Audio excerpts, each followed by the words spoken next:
In early 2025, a headline spread like wildfire across social media feeds, news outlets, and fashion forums, stopping luxury lovers and critics alike in their tracks. Could it be true? Had one of the world's most exclusive brands, famous for its untouchable prices and legendary craftsmanship, really been forced to slash prices after a factory exposé pulled back the curtain on how much those iconic handbags actually cost to make? What started as whispers of a leak soon turned into one of the most explosive moments in luxury fashion history, igniting debates about value, ethics, and the true price of prestige. This is the story behind the scandal that rocked HERMÈS, the global luxury industry. The shocking details shared in January were just the beginning. As the revelations spread beyond factory walls, they ignited a wave of reactions that no one, not even HERMÈS, could have seen coming. In January 2025, the world of high-end fashion was rocked by a leak that no one saw coming. A Chinese manufacturer started sharing behind-the-scenes footage from a factory involved in producing luxury handbags, including the iconic Hermès Birkin. These videos weren't just harmless peeks into the world of craftsmanship. They exposed details that would send shockwaves through both the industry and its loyal consumers. The most explosive revelation? The actual production cost of a Birkin bag. According to these videos, what many had believed to be a painstakingly handcrafted masterpiece carried a production price tag between $1,000 and $1,450. That figure stood in stark contrast to the retail prices, which often soared beyond $10,000. The videos went further, offering a breakdown that made the reality difficult to ignore. About $450 was spent on premium leather, $25 on French thread, $150 on the metal hardware, $160 on the lining, zippers, and oils, and roughly $600 accounted for artisan labor. What stung the most wasn't just the numbers, it was what they represented. The footage appeared to challenge one of Hermès's most treasured claims, that its bags are a triumph of craftsmanship, assembled by skilled artisans who pour countless hours into each piece. Instead, viewers saw that many parts were mass-produced or machine-cut, with artisans primarily involved at the final assembly stage. That so-called mystique of craftsmanship, which had long justified the eye-watering price tags, suddenly seemed like a carefully maintained illusion. This leak didn't just question the cost of a handbag, it struck at the very heart of what consumers believed they were paying for: exclusivity, tradition, and unparalleled quality. To many, it was about one thing: massive corporate greed hiding behind a luxury logo. The Birkin, once seen as the ultimate status symbol, was now at the center of a growing storm that was just beginning to gather strength. What started as outrage on social media quickly evolved into something far bigger. As the world watched, Hermès found itself at the center of a growing storm, one that demanded a response. Multiple Chinese manufacturers. By February 2025, what began as a few factory videos had exploded into a full-blown digital wildfire. The exposé footage shared by the manufacturer spread like lightning across major platforms. On Weibo and Douyin, Chinese TikTok, it was everywhere, shared, duetted, and debated by millions. It didn't stop there. The videos quickly crossed borders, lighting up feeds on global TikTok and YouTube, where they sparked outrage and disbelief among international audiences. Within days, the clips racked up millions of views, shares, and comments, turning a quiet leak into one of the most talked-about scandals in luxury fashion. What fueled the virality was how simple and shocking the message was. Viewers couldn't stop repeating the same question: why pay 30 times the actual cost just for a logo? It wasn't just an attack on Hermès, it was a challenge to the very idea of luxury. The hashtag #Hermes Greed took off like wildfire, becoming a trending topic on Chinese social media and making its way into global conversations.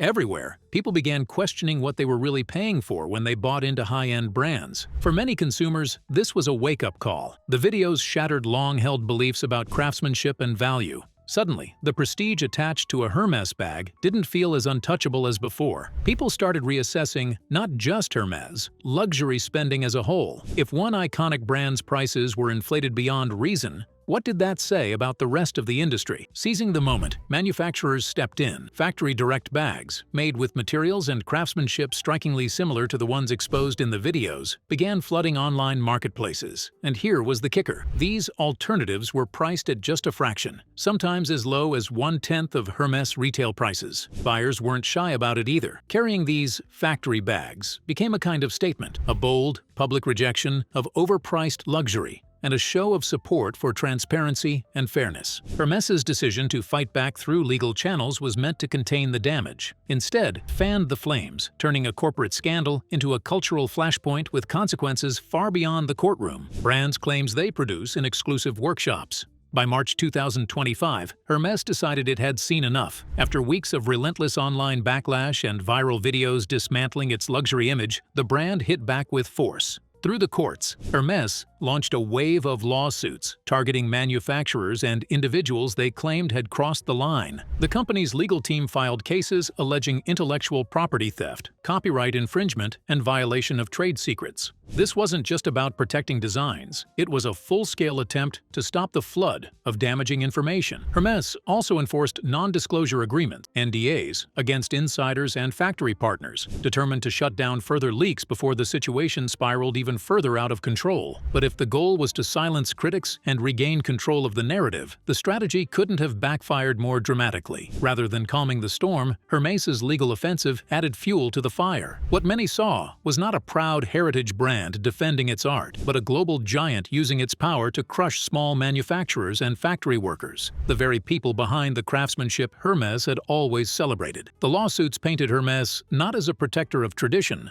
but as a symbol of corporate arrogance. Platforms like Weibo and Douyin exploded with fresh waves of support for local manufacturers. Posts called on consumers to stand with the workers and reject what was increasingly framed as exploitative Western greed. Buyers rallied behind factory direct alternatives, seeing them not just as a smart financial choice, but as a form of resistance. The lawsuits that were meant to quiet the controversy instead amplified it. By April, it was clear the controversy had grown far larger than Hermès itself. Hermès exposed. By April 2025, the outrage that had started with Hermès was no longer just about one brand. The factory exposé had cracked open a much larger conversation, and consumers weren't holding back. What began as a scandal, targeting Birkin bags, soon spilled over into the wider luxury industry. Chanel, Louis Vuitton, Prada, and other iconic names found themselves under the microscope. Shoppers, influencers, and media outlets alike began questioning the sky-high markups these brands had long justified as the price of heritage, exclusivity, and craftsmanship. Debates ignited across platforms and publications. Longtime luxury buyers and newcomers alike weighed in on whether the so-called brand value was worth it anymore. What exactly made a bag or a piece of clothing worth tens of thousands of dollars if the raw materials and labor costs told a different story? The sense of betrayal ran deep. Many felt duped for years by marketing that sold a dream of artisanal perfection, only for the reality to look like mass production dressed up in luxury packaging. On social media, the outrage became impossible to ignore. Hashtags like Osher Hermes Greed, Josh Luxury Exposed, and Say No to Logo dominated feeds, gaining traction far beyond China. Influencers, fashion critics, and thought leaders joined the conversation, using their platforms to call out what they saw as unfair practices and demand greater transparency in pricing. At the same time, factory direct bag sales soared. More and more consumers chose craftsmanship and transparency over the prestige of a designer logo. The shift wasn't just about saving money, it was about reclaiming power as buyers. In just a few short weeks, what started as a leak inside a single factory had morphed into a global reckoning for the entire luxury sector. At a moment when many expected reconciliation, Hermès made a move that stunned critics and supporters alike, a decision that would reshape the conversation once again: U.S. Hermès price increase.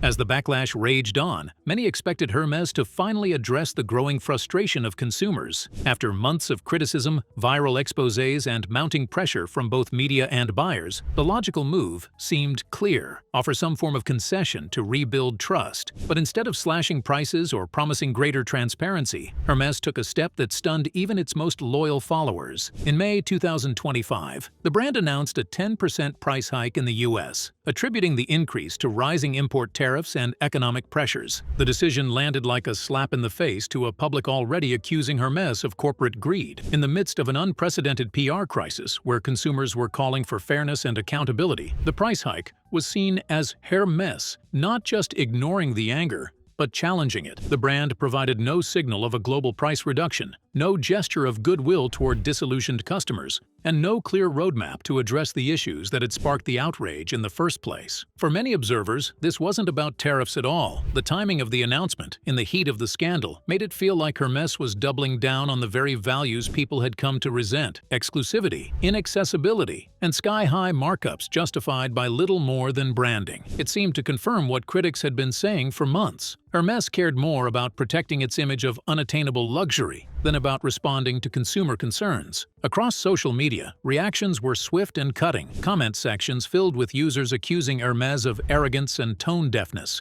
Many pointed out that the move only strengthened the appeal of factory-direct alternatives and independent brands offering transparency and value. Rather than calming the storm, the price hike fueled fresh waves of frustration and mockery. What became clear in May was that Hermès wasn't backing down. The brand chose to prioritize its aura of exclusivity, even at the cost of alienating customers who once saw the Birkin as the ultimate symbol of success. In the aftermath, the luxury industry faced a new reality. What had begun as a single leak now left lasting marks on brands, buyers, and the very definition of luxury: overpriced luxury. By June 2025, the ripple effects of the Hermès scandal had transformed from an online storm into a true shift in the global luxury market. The months of exposés, lawsuits, and defiant price hikes had done more than damage a single brand's image. They had changed the way people thought about luxury itself. Consumer behavior began to shift noticeably, especially in China, where the controversy had first erupted. Buyers who once saved for years to own a Birkin or a Kelly were now proudly turning to local brands or factory-direct alternatives that offered transparency, quality, and craftsmanship without the inflated price tag. Globally, the luxury conversation took a new turn. The idea of quiet luxury,